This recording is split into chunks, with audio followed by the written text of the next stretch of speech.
بسم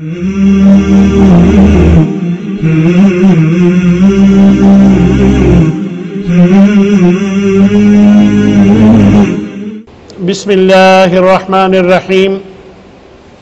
آج ہم نے ٹیسٹ نمبر 2 حل کرنا ہے۔ یہ ٹیسٹ دوسرے 5 اسباق یعنی سبق نمبر 6 سے 10 پر مشتمل ہے۔ ٹیسٹ سے پہلے ایک نظر پچھلے اسباق کے خلاصے پر۔ سبق نمبر 6 کا خلاصہ یہ ہے کہ ہم نے پڑھا تھا ہوا۔ سبق نمبر 6 میں ہم نے 5 علامتیں پڑھی تھیں، ہوا، ہیا، ہو، ہی اور ہا۔ ہوا اور ہیا یہ دونوں واحد مذکر اور واحد مؤنث کو ظاہر کرتے ہیں۔ ہوا واحد مذکر کے لیے اور ہیا واحد مؤنث کے لیے، اور دونوں کا ترجمہ وہ ہے۔ ہوا اور ہیا کے بعد اگر ال والا اسم ہو، یعنی ایسا اسم ہو جس کے شروع میں ال ہو، تو اس میں تاکید کا مفہوم ہوتا ہے اور اس کا ترجمہ ہی کیا جاتا ہے۔ اسی طرح ہو، ہی، ہا یہ 3 علامتیں اسموں، فعلوں اور حرفوں کے ساتھ مل کر استعمال ہوتی ہیں۔ ہو، ہی واحد مذکر کے لیے اور ہا واحد مؤنث کے لیے، اور کبھی ہا کا استعمال جمع کے لیے بھی ہوتا ہے۔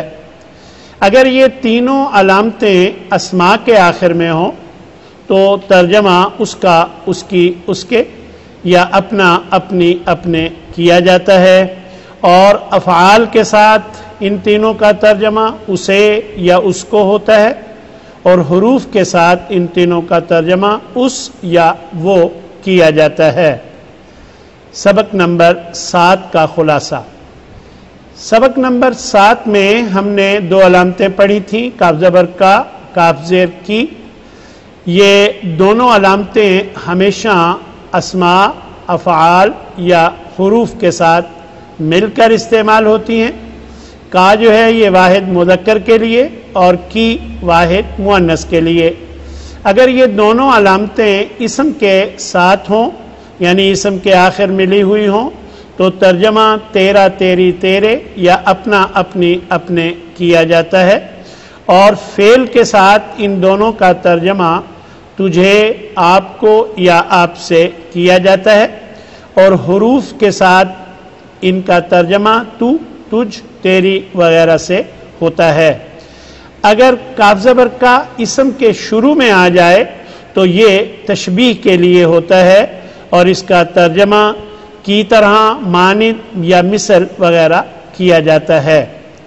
سبق نمبر 8 کا خلاصہ۔ اس سبق میں ہم نے 3 علامتیں پڑھی تھیں، ہما، کما اور تما۔ یہ تینوں علامتیں تعداد میں 2 ہونے کو ظاہر کرتی ہیں۔ ہما وہ دونوں، کما تم دونوں، اور تما تم دونوں۔ کما اور تما میں یہ فرق ہے کہ کما اسم، فعل، حرف تینوں کے ساتھ آ جاتا ہے، اور تما جو ہے یہ صرف فعل کے آخر میں یہ علامت آتی ہے۔ سبق نمبر 9 کا خلاصہ۔ سبق نمبر 9 میں ہم نے 3 علامتیں پڑھی تھیں، ہم، کم اور تم۔ یہ تینوں علامتیں جمع مذکر کو ظاہر کرتی ہیں۔ ہم کبھی الگ استعمال ہوتا ہے، کبھی مل کر۔ اگر یہ الگ استعمال ہو تو پھر اس کا ترجمہ وہ سب کیا جاتا ہے، اور اگر یہ مل کر استعمال ہو پھر دیکھا جاتا ہے کہ اگر یہ اسماء کے ساتھ ملا ہوا ہے تو ترجمہ ان کا، ان کی، ان کے یا اپنا، اپنی، اپنے کیا جاتا ہے، اور افعال کے ساتھ اس کا ترجمہ انہیں یا ان کو کیا جاتا ہے۔ حروف کے ساتھ اگر یہ علامت آئے تو ترجمہ ان سب یا وہ سب کیا جاتا ہے۔ ہم کے بعد اگر ال والا اسم ہو، یعنی ایسا اسم ہو جس کے شروع میں ال ہو، تو بات میں زور پیدا ہو جاتا ہے اور ترجمہ میں ہی کا مفہوم شامل ہو جاتا ہے۔ کم، کم